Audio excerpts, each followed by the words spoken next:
Hi, back again. Just some more thoughts, I guess, on the way forward. As I've talked about before, I'm thinking that, the difference between approaches, I guess, that between violence and pacifism. If we see how demonstrations and gatherings to protest against the state of play at the moment are dealt with by governments, etc., there seems to be an underlying theme. If we look at psychology, for example, and what that's taught us, the field of psychology, that the reaction to fear is generally anger. If we see the paramilitary style uniforms that the law enforcers are wearing these days when they police these demonstrations, the tactics employed by government to keep these kinds of things under control, etc., it occurs to me that it's all geared towards creating confrontation, generating fear, and ultimately anger. I honestly believe that the way forward is pacifism. I think Gandhi's principle on non-compliance, passive non-compliance, is certainly the way forward. I have some strange ideas maybe to some people watching this, but personally I feel that mass demonstrations by a silent, passive crowd would be quite intimidating, because we'd be breaking the pattern of normal behaviour in that sense, or what they were coming to expect. Imagine, several thousand people silently demonstrating, standing, blocking, not moving, unwavering, solid in their commitment. Any issues that arise potentially from people planted or people that want to cause violence or acts of aggression, smashing windows, crashing things up, which inevitably really leads to the forces that be being able to charge in and beat people, etc. Imagine if the word was out that if anybody undertook these steps, we'd just create a space around them. Everybody would move back silently, creating an empty void around the people that are causing mayhem and doing the damage, isolating the rest of the demonstration from the people that are actually causing problems. I wonder how they'd deal with it then. What would be their legitimate justification for charging people with horses or baton charges, etc., if people weren't violent, if people were quiet? And I wonder how much more intimidating that might be to the people in power. It'd certainly be a sea change, and I wonder quite how they would react to that.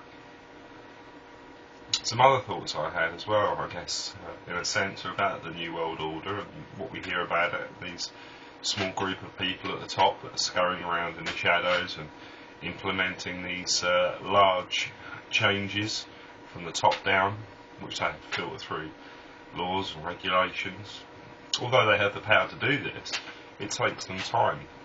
I wonder if a change at the bottom by the mass of people, virally in a sense, spreading the word amongst ourselves. We don't have to hide in the shadows. We don't have to manipulate great big structures of government and other organisations. We can speak person to person. We can be open, honest and transparent about our actions. We can discuss, debate and talk to each other about how we feel we could go forward and what this could mean. Just some ideas for changing the way we're looking at it and the way it's possible to move this forward peacefully and using a democratic system against them. Let's perhaps wonder about reversing the spin on the New World Order. Perhaps in some senses a New World Order is exactly what's needed, just not their New World Order, our New World Order, as the people of this planet. As I said earlier in my earlier post, I'm a great believer in the self-actualizing tendency as discussed by Carl Rogers, the famous psychologist. I believe we have it all within us to make the best of our given situation and do the best that we can with what we've got. We are powerful. We just don't realise we are. And sometimes, you know, the sea direction will change with the right motivation, with the right people, talking to each other and communicating and pushing this idea forward.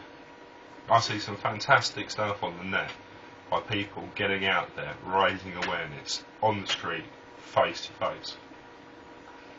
And I'm in awe of that. I'm in awe of that on so many different levels. The courage to stand up against a peer system which is purposely designed to repress people making these moves and taking these steps. To go against a whole societal outlook is a tough challenge, and there are some very brave individuals out there pushing these things forward, and I really take my hat off to them. As I say, perhaps we can reverse the spin. I'm wondering if it's time to start something new. I'm thinking perhaps in the UK, and that's not led by a nationalist or a borderline kind of mentality. I guess that's led by the fact that this is where I am and this is where I live in the UK, so this might be the place to start. But I see no reason why a similar idea cannot spread throughout the world. We are a small global community now, and we are all linked. You know, it's kind of like the chaos theory. What somebody does on one side of the planet does affect the rest of us. You know, at the bottom, us guys, the normal people in the street. You know? So perhaps now is the time for us all to start thinking about what direction we could go in. I can understand anger out there. I can understand fear. You know, people want to react violently, people looking for revolution. And I really do understand that. It makes a lot of sense. There's a lot of fear and a lot of oppression. But I think if we change the spin and reverse the spin of the New World Order, we could really make a difference. Thanks a lot.